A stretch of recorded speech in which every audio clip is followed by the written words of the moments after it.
Welcome sa Dries TV. Kung interesado ka sa ganitong news, huwag kalimutang isubscribe ang ating YouTube channel. Maraming salamat!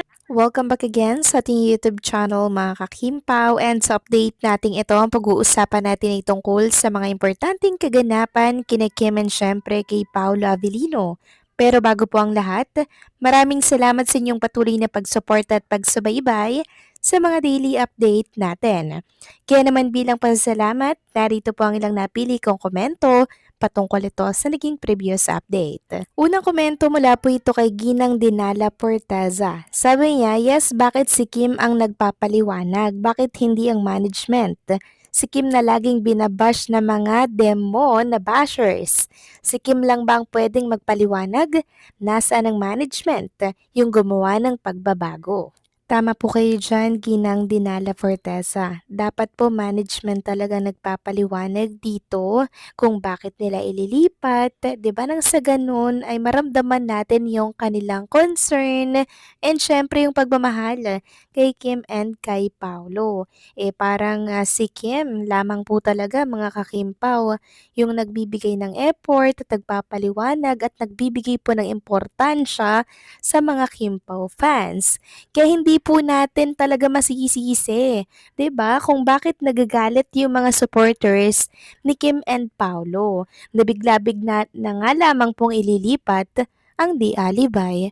'Di ba, mga kakimpaw? Nakaka-surprise kasi tayo, buong akala talaga natin dun yung slot ng Di Alibay. Pero yun pala, ililipat sa second slot tapos gagawing third slot.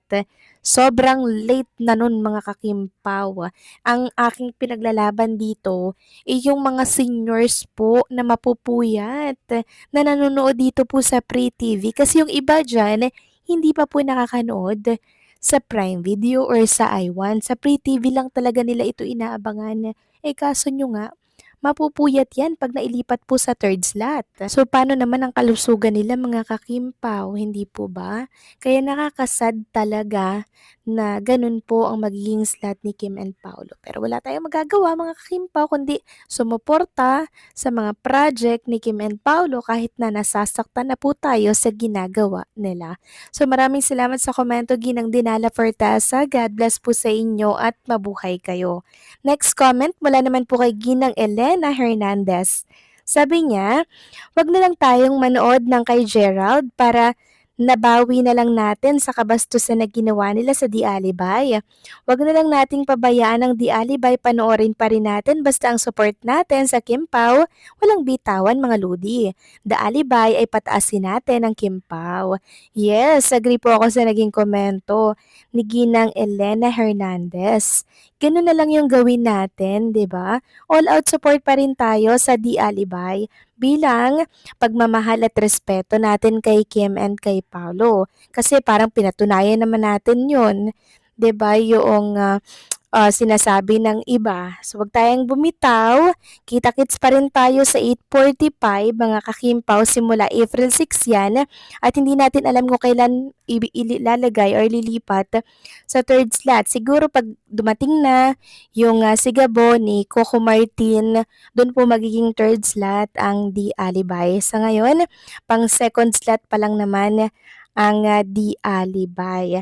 Suportahan pa rin natin sila ha. Wala pong mangbo-boycott mga kakimpaw kasi si Kim and Paolo Avellino ang masasaktan dito. Walang magbo-boycott, okay?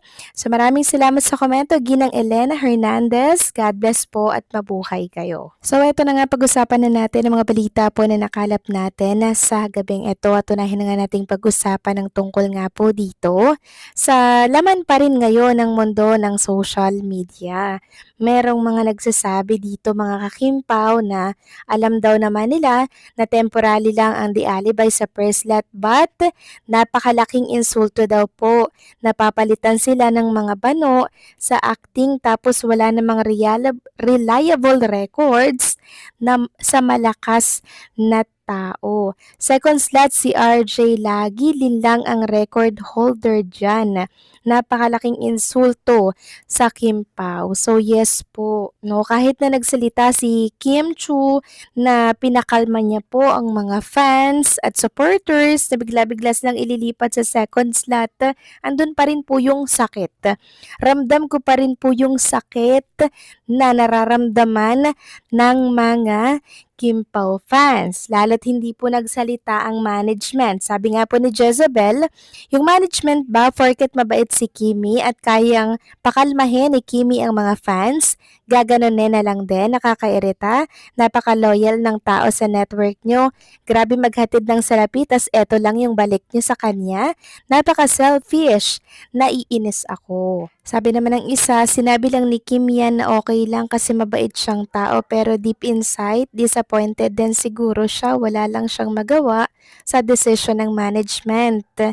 Drying interview kay MJ Felipe, ramdam ang saya niya, napaiyak pa siya, nabash pa nga po ng mga walang pusong bashers. Natapos lang ang blood and duty, bigla silang ilalagay sa second slot.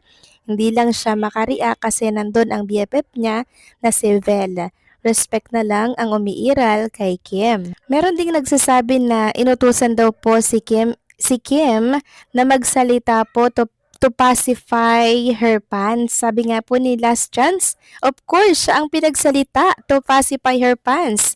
As usual, nagliligpit na naman ng basura ng management si ate ko. Tapos gagawa ulit ng serye, same prod ulit. Sa Prime Video na naman uli, ipapalabas tapos pang third or fourth slot sa prime time. A-lister treatment? Wow, really?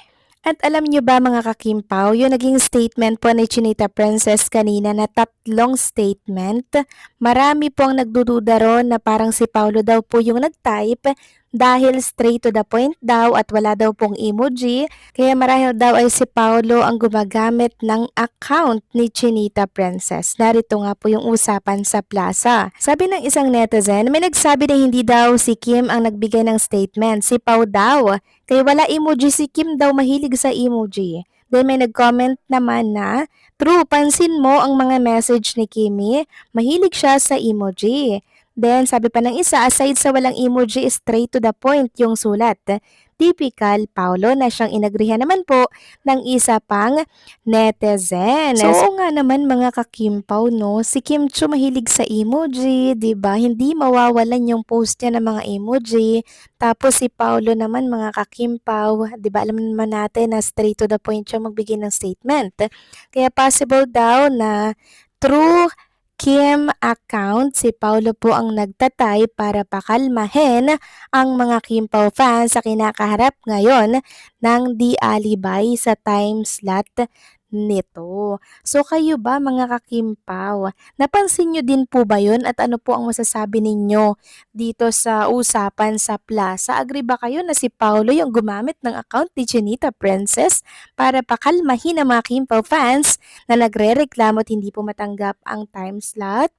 Please comment down below.